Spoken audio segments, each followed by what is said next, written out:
ನಮಸ್ಕಾರ. ವಿಶೇಷ ಕಾರ್ಯಕ್ರಮಕ್ಕೆ ಸ್ವಾಗತ. ನಾನ್ ಪೂರ್ಣಿಮಾ. ರಾಜ್ಯದಲ್ಲಿ ಬೈ ಎಲೆಕ್ಷನ್ ಕಾವು ದಿನದಿಂದ ದಿನಕ್ಕೆ ಹೆಚ್ಚಾಗ್ತಾ ಇದೆ. ದಾವಣಗೆರೆ ಹಾಗೆ ಬಾಗಲಕೋಟೆ ಈ ಎರಡೂ ಕ್ಷೇತ್ರದಲ್ಲಿ ಕಾಂಗ್ರೆಸ್ನಲ್ಲಿ ಟಿಕೆಟ್ ವಿಚಾರಕ್ಕೆ ಒಂದಷ್ಟು ಗೊಂದಲವೇ ಉಂಟಾಯಿತು. ಅಳದು ತೂಗಿ ನಿನ್ನೆ ಅಭ್ಯರ್ಥಿಗಳನ್ನ ಕೂಡ ಕಾಂಗ್ರೆಸ್ ಹೈಕಮಾಂಡ್ ಅನೌನ್ಸ್ ಮಾಡಿತು. ಇಲ್ಲಿ ನಾವು ಬಾಗಲಕೋಟೆ ವಿಚಾರಕ್ಕೆ ಬರೋಣ. ಬಾಗಲಕೋಟೆಯಲ್ಲಿ ಮತದಾರ ಪ್ರಭು ಈ ಬಾರಿ ಯಾರಿಗೆ ಜೈ ಅಂತಾನೆ? HY ಮೇಟಿಯವರ ನಿಧನದ ನಂತರ ತೆರವಾಗಿರುವಂತಹ ಕ್ಷೇತ್ರ ಬಾಗಲಕೋಟೆ.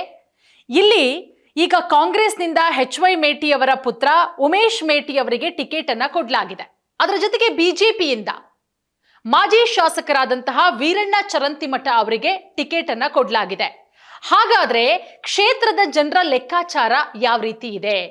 ಯಾರಿಗೆ ಈ ಬಾರಿ ಜನ ಜೈ ಅನ್ಬಹುದು? ಕಳೆದ ಬಾರಿ ಕಾಂಗ್ರೆಸ್ಗೆ ಮಣೆ ಹಾಕಿದ್ರು, ಆದ್ರೆ ಈ ಬಾರಿನೂ ಕೂಡ ಕಾಂಗ್ರೆಸ್ಗೆ ಆ ಅಲೆ ಇದೆಯಾ? ಯಾಕಂದ್ರೆ ಅನುಕಂಪದ ಆಧಾರದ ಮೇಲೆ ಕಾಂಗ್ರೆಸ್ನಿಂದ ಮೇಟಿ ಅವರ ಪುತ್ರ ಉಮೇಶ್ ಮೇಟಿಗೆ ಟಿಕೆಟ್ ಅನ್ನ ಕೊಡಲಾಗಿದೆ. ಒಂದು ಕಡೆ ಅನುಕಂಪದ ಅಲೆ, ಮತ್ತೊಂದು ಕಡೆ ಗ್ಯಾರಂಟಿ. ಈ ಗ್ಯಾರಂಟಿ ಹಾಗೆ ಅನುಕಂಪ ಎರಡೂ ಕೂಡ ವರ್ಕೌಟ್ ಆಗುತ್ತಾ ಕಾಂಗ್ರೆಸ್ನಲ್ಲಿ? ಅದರ ಜೊತೆಗೆ ಬಿಜೆಪಿಯ ಪ್ಲಸ್ ಏನು, ಬಿಜೆಪಿಗೆ ಮೈನಸ್ ಏನು, ಕಾಂಗ್ರೆಸ್ಗೆ ಏನ್ ಪ್ಲಸ್ ಆಗುತ್ತೆ, ಏನ್ ಮೈನಸ್ ಆಗುತ್ತೆ, ಎಲ್ಲದರ ಬಗ್ಗೆ ಕಂಪ್ಲೀಟ್ ಆದಂತಹ ಡೀಟೇಲ್ಸ್ ಅನ್ನ ಕೊಡ್ತಾ ಹೋಗ್ತೀನಿ. ನೋಡಿ, ನಾನು ಆಗ್ಲೇ ಹೇಳ್ದಾಗೆ HY ಮೇಟಿಯವರ ನಿಧನದ ನಂತರ ತೆರವಾಗಿದ್ದಂತಹ ಕ್ಷೇತ್ರ ಬಾಗಲಕೋಟೆ. ಬಿಜೆಪಿಯಿಂದ ಮಾಜಿ ಶಾಸಕ ವೀರಣ್ಣ ಚರಂತಿಮಠ ಅವರಿಗೆ ಕಣಕ್ಕಿಳಿಸಲಾಗಿದೆ. ಕಾಂಗ್ರೆಸ್ನಿಂದ ಮೇಟಿ ಅವರ ಪುತ್ರ ಉಮೇಶ್ ಮೇಟಿ ಅವರಿಗೆ ಟಿಕೆಟ್ ಅನ್ನ ಕೊಡಲಾಗಿದೆ. ಇಲ್ಲಿ ವೀರಣ್ಣ ಚರಂತಿಮಠ ಅವರ ವಿಚಾರಕ್ಕೆ ನಾವು ಬರೋದಾದ್ರೆ, ಕಳೆದ ಬಾರಿ ಅಲ್ಪ ಮತಗಳ ಅಂತರದಿಂದ ಸೋತಿದ್ರು ವೀರಣ್ಣ ಚರಂತಿಮಠ ಅವರು. ಆದ್ರೆ ಈಗ ಕಾಂಗ್ರೆಸ್ ಹೈಕಮಾಂಡ್ ಅವರು ಯಾಕೆ HY ಮೇಟಿ ಅವರ ಪುತ್ರನಿಗೆ ಟಿಕೆಟ್ ಕೊಟ್ಟಿದೆ ಅಂತ ಹೇಳಿದ್ರೆ, ಇಲ್ಲಿ ಅನುಕಂಪ, ಎಲ್ಲೋ ಒಂದು ಕಡೆ ತಂದೆಯ ಸಾವು ಅದು ವರ್ಕೌಟ್ ಆಗುವಂತಹ ಸಾಧ್ಯತೆ ಇದೆ. ಅದರ ಜೊತೆಗೆ ಗ್ಯಾರಂಟಿ, ಈ ಪಂಚ ಗ್ಯಾರಂಟಿಗಳು ಕಾಂಗ್ರೆಸ್ಗೆ ನೆರವಾಗುವಂತಹ ಎಲ್ಲಾ ಸಾಧ್ಯತೆಗಳು ಕೂಡ ಇದೆ.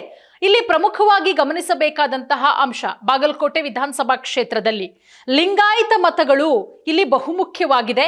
ಬಹುಸಂಖ್ಯಾತರಾಗಿದ್ದು ಬಿಜೆಪಿ ಲಿಂಗಾಯತ ಅಭ್ಯರ್ಥಿಯನ್ನೇ ಕಣಕ್ಕಿಳಿಸಿ ಜಾತಿಬಲ, ಹಿಂದುತ್ವ, ಮೋದಿ ಹೆಸರಿನ ಮೇಲೆ ಮತದಾರರನ್ನ ಎದುರಿಸುವ ಲೆಕ್ಕಾಚಾರ ಕಮಲ ಪಕ್ಷ ಮಾಡ್ತಾ ಇರೋದು. ಇದು ಬಿಜೆಪಿಗೆ ಪ್ಲಸ್ ಪಾಯಿಂಟ್.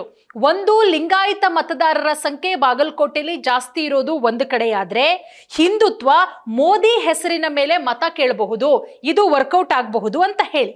ಇಲ್ಲಿ ಕಾಂಗ್ರೆಸ್ ವಿಚಾರಕ್ಕೆ ನಾವು ಬರೋದಾದ್ರೆ, ಕಾಂಗ್ರೆಸ್ ಅನುಕಂಪದ ಅಲೆ ಮತ್ತು ಗ್ಯಾರಂಟಿಗಳ ಮೇಲೆ ಚುನಾವಣೆಯನ್ನ ಎದುರಿಸುತ್ತೆ. ಅಲ್ಲಿ ಅನುಕಂಪದ ಅಲೆ, ಮೇಟಿಯವರ ಮೇಟಿಯವರ ನಿಧನದಿಂದ ತೆರವಾಗಿರುವಂತಹ ಕ್ಷೇತ್ರ, ಅವರ ಪುತ್ರನನ್ನ ಕಣಕ್ಕಿಳಿಸಿರೋದು. ಮತ್ತೊಂದು ಕಡೆ ಪಂಚ ಗ್ಯಾರಂಟಿ, 5 ಗ್ಯಾರಂಟಿಗಳು ಇಲ್ಲಿ ವರ್ಕೌಟ್ ಆಗುವಂತಹ ಸಾಧ್ಯತೆಗಳಿದೆ.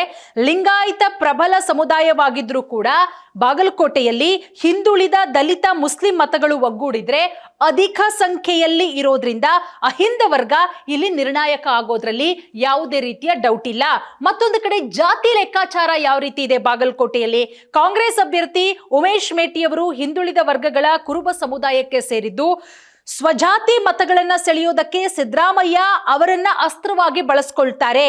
ಜೊತೆಗೆ ಮುಸ್ಲಿಂ ಮತ್ತು ದಲಿತ ಮತಗಳು ಕೈ ಹಿಡಿಬಹುದು ಅನ್ನುವಂತಹ ಹಂಬಲದಲ್ಲಿದ್ದಾರೆ ಕಾಂಗ್ರೆಸ್ನ ಅಭ್ಯರ್ಥಿ ಉಮೇಶ್ ಮೇಟಿ ಅವರು. ಬಿಜೆಪಿಯಿಂದ ಕಣಕ್ಕಿಳಿದಿರುವಂತಹ ವೀರಣ್ಣ ಚರಂತಿಮಠ ಇವರ ಬಗ್ಗೆ ನೋಡೋದಾದ್ರೆ, ಇವರು ಪ್ರಬಲ ಲಿಂಗಾಯತ ಸಮುದಾಯಕ್ಕೆ ಸೇರಿದಂತಹ ನಾಯಕರಾಗಿದ್ದಾರೆ. ಸ್ವಜಾತಿ ಮತಗಳು, ಅದರ ಜೊತೆಗೆ ಬಿಜೆಪಿಯ ಸಾಂಪ್ರದಾಯಿಕ ಮತಗಳ ಮೇಲೆ ಕಣ್ಣಿಟ್ಟಿದ್ದಾರೆ. ಇನ್ನು ಕಾಂಗ್ರೆಸ್ ಹಾಗೆ ಬಿಜೆಪಿಯ ಬಲಾಬಲ ಯಾವ ರೀತಿ ಇದೆ? ಇಲ್ಲಿ ಕಾಂಗ್ರೆಸ್ ಹೆಚ್ಚಿನದಾಗಿ ಗೆಲ್ಲುವಂತಹ ಪರ್ಸೆಂಟೇಜ್ ಇದೆಯಾ ಅಥವಾ ಬಿಜೆಪಿನ ಅನ್ನೋದನ್ನ ನೋಡೋದಾದ್ರೆ, ನೋಡಿ, ಒಂದು ಕಡೆ ಅನುಕಂಪದ ಅಲೆ, ಗ್ಯಾರಂಟಿ ಯೋಜನೆಗಳ ಯಶಸ್ಸು, ಆಡಳಿತ ಪಕ್ಷದ ಹಿರಿಮೆ, ಸಿದ್ದರಾಮಯ್ಯ ಅವರ ವರ್ಚಸ್ಸು, ಜೊತೆಗೆ ಬಿಜೆಪಿ ಅಭ್ಯರ್ಥಿಯ ಸೋದರ ಮಲ್ಲಿಕಾರ್ಜುನ ಚರಂತಿಮಠ ಇವರು ಬಿಜೆಪಿಗೆ ಬಂಡಾಯವಾಗಿರೋದ್ರಿಂದ ಕಾಂಗ್ರೆಸ್ನ ಗೆಲುವು ಇಲ್ಲಿ ಬಹಳಷ್ಟು ಸುಲಭ ಅಂತ ಹೇಳಿ ಒಂದು ಕಡೆ ಅನಲೈಸ್ ಇಂದ ಹೇಳಲಾಗ್ತಾ ಇದೆ. ಇಲ್ಲಿ ನಾವು ಹೇಳ್ತಾ ಇರೋದು ಬಿಜೆಪಿ ಅಭ್ಯರ್ಥಿಯ ಸೋದರ ಮಲ್ಲಿಕಾರ್ಜುನ ಚರಂತಿಮಠ ಕಳೆದ ಬಾರಿ ವೀರಣ್ಣ ಚರಂತಿಮಠ ಅವರ ಸೋಲಿಗೆ ಪ್ರಮುಖವಾಗಿ ಕಾರಣಕರ್ತರಾಗಿದ್ದು ಯಾರು ಗೊತ್ತಾ? ಇದೇ ಮಲ್ಲಿಕಾರ್ಜುನ ಚರಂತಿಮಠ. ಇವರು ಈಗ ಕಾಂಗ್ರೆಸ್ ಅಲ್ಲಿ ಇರೋದ್ರಿಂದ ಎಲ್ಲೋ ಒಂದು ಕಡೆ ಇದು ಕಾಂಗ್ರೆಸ್ಗೆ ಪ್ಲಸ್ಸು, ಬಿಜೆಪಿಗೆ ಮೈನಸ್ ಆಗೋದ್ರಲ್ಲಿ ಯಾವುದೇ ರೀತಿಯ ಡೌಟ್ ಇಲ್ಲ. ಇದೇ ವೇಳೆ ಇತ್ತೀಚೆಗೆ ಶಿವಾಜಿ ಜಯಂತಿಯ ವಿಚಾರವಾಗಿ ಒಂದಷ್ಟು ಘರ್ಷಣೆ ಆಗುತ್ತೆ. ಪ್ರಮುಖ ಅಸ್ತ್ರ ಘರ್ಷಣೆ, ಬಿಜೆಪಿಯ ಬತ್ತಳಿಕೆಯ ಪ್ರಮುಖ ಅಸ್ತ್ರ ಅಂತ ಹೇಳಿದ್ರೆ ಶಿವಾಜಿ ಜಯಂತಿ ವಿಚಾರವಾಗಿ ನಡೆದಂತಹ ಒಂದು ಘರ್ಷಣೆ.